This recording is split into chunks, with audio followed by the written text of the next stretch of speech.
In the last episode, we covered the fundamental of object oriented programming, and in this episode, we are going to take that knowledge a step further by exploring two critical concepts: inheritance and polymorphism. Before we get into coding, let's first understand what these terms mean. Inheritance is when one class, known as child class or a subclass, derives the properties, that is, attributes and method, from another class known as parent class or superclass. This means that the child class can reuse the code written in the parent class without having to rewrite it. For example, if we have a class vehicle, we can have car and bike classes that inherit attributes like speed and methods like move from vehicle. Polymorphism allows a method to behave differently depending on the object it is acting upon. This means that you can have the same method name in different classes, but each class can have its own version of that method. For example, the move method in car class may move a car, while the same method in the plane class may fly a plane. So why we use inheritance and polymorphism? Inheritance help in avoiding redundant code. It allows you to centralize common functionality in a parent class and then extend or customize it in a child class.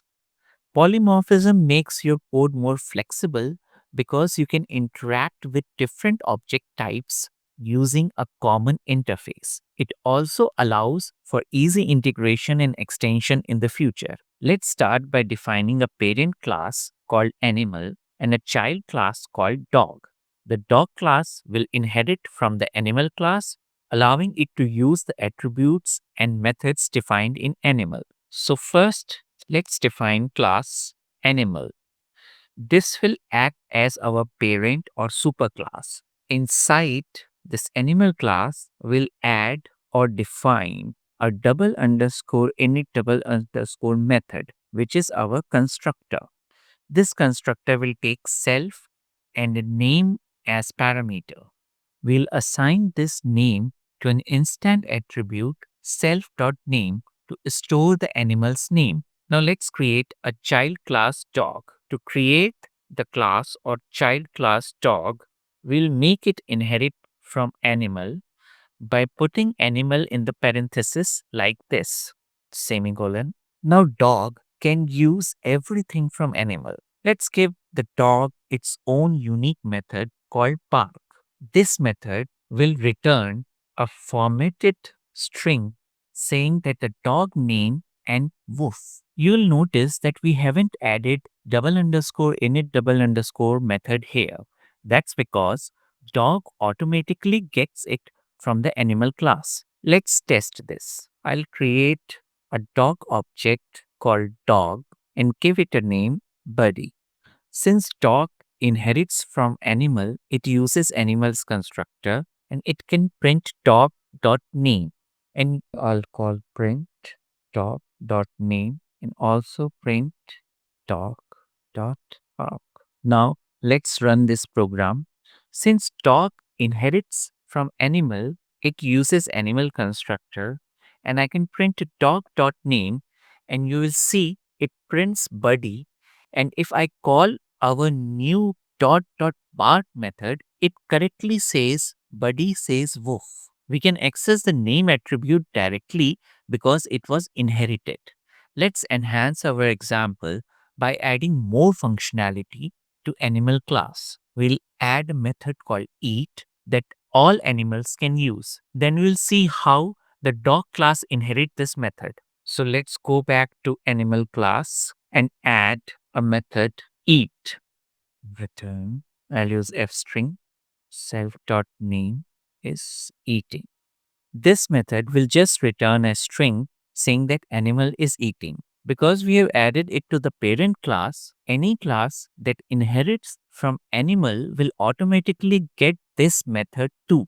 Now let's see how dog class inherits this method. So it just print dog.eat. And if I run it, you can see that it prints buddy is eating, even though we never wrote an eat method in the dog class. It's using the one from the animal. This is the power of inheritance. reusing code without rewriting it. Sometimes we need the child class to provide its version of a method that is defined in the parent class. This is called method overriding. Let's create a method sound in the animal class and override it in the dog class. So for that, let's add a method sound in the animal class. For now, we'll just return some generic sound in the sound method. Now let's override sound method in the dog class. So in the dog class, we'll define sound again and we'll return woof. By defining a method with the same name as one in the parent class, we are overriding it. So now any dog object will use this new version. Let's test it. So I'll delete this and I'll just print dog dot sound. And if I run it, it will print woof, not the generic sound from the animal class. The dog method took priority. Sometimes, when you override a method, you still want to access the functionality of the parent class's version of that method. This is where super function comes in handy. It allows you to call the method from the parent class. Let's extend our example by modifying the sound method in the dog to use the sound method from the animal. So over here, we want to override a method but still use some of the parent's logic. That's where super comes in. Let's modify the dog class. First of all, I will give its own init method that takes self, name, and a breed parameter as an argument. Inside, instead of writing self.name, assign name, I'll just call super.init and I'll pass the name parameter. This calls the init method from the parent animal class to handle the setting the name. Then I'll set the breed. Now for the sound method, I'll return f string. I'll be calling super.sound to get the some generic sound string from the animal class and then I'll add my own custom string to it. Let's test this. So we'll now define the dog, buddy, and I need to pass the breed also in the constructor. So I'll use golden retriever as a breed and then I'll print the dog sound. So now I need to pass both name and breed like buddy and golden retriever. And when I call dog sound, you see it first gets the result from the parent sound method and then adds dog specific part, giving us some generic sound, but buddy says woof. Now let's move to polymorphism. Polymorphism allows us to create the same method on different objects, but each object will respond in its own way. For example, let's create a cat class alongside dog, both of which will inherit from animal and both will override the sound method. Let's demonstrate polymorphism. So I'll start with animal class again, but this time its sound method will just have a pass inside, making it a placeholder. Now I'll define the dog class to inherit it from animal and override the sound to return books. Then I'll do same for a new cat class, but its sound method will return meow. Now let's see how we can use polymorphism to call sound on different types of animal. Now for the magic of polymorphism, I'm going to write a function called make sound that takes one argument animal. All this function does is call the sound method on whatever object it receives. So I'll create a dog object and a cat object. Then I'll call make sound with dog and then make sound with cat. And I'll run it and I'll watch the output. First, we got woof, then meow. We're calling the exact same function make sound, but it behaves differently depending on the object we pass in. That's polymorphism. Let's apply what we have learned to a more practical example. Suppose we are building an employee management system. We define an employee class and create subclasses like manager and developer to show how inheritance and polymorphism work in real life scenarios. So let's build a small employee system to see this in a more practical context.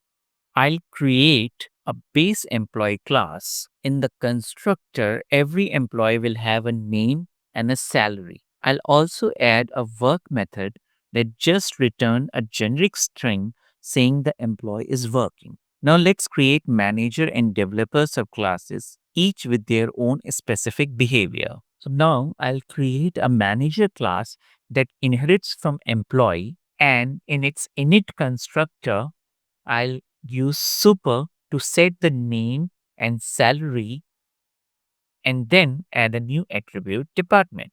I'll also override the work method to be more specific, saying that manager is managing the department. Next, I'll do the same for developer class. It will also inherit from employee. Its init constructor will use super and then add a programming language attribute. And you guessed it, it will override the work method again to say developer is coding a specific programming language.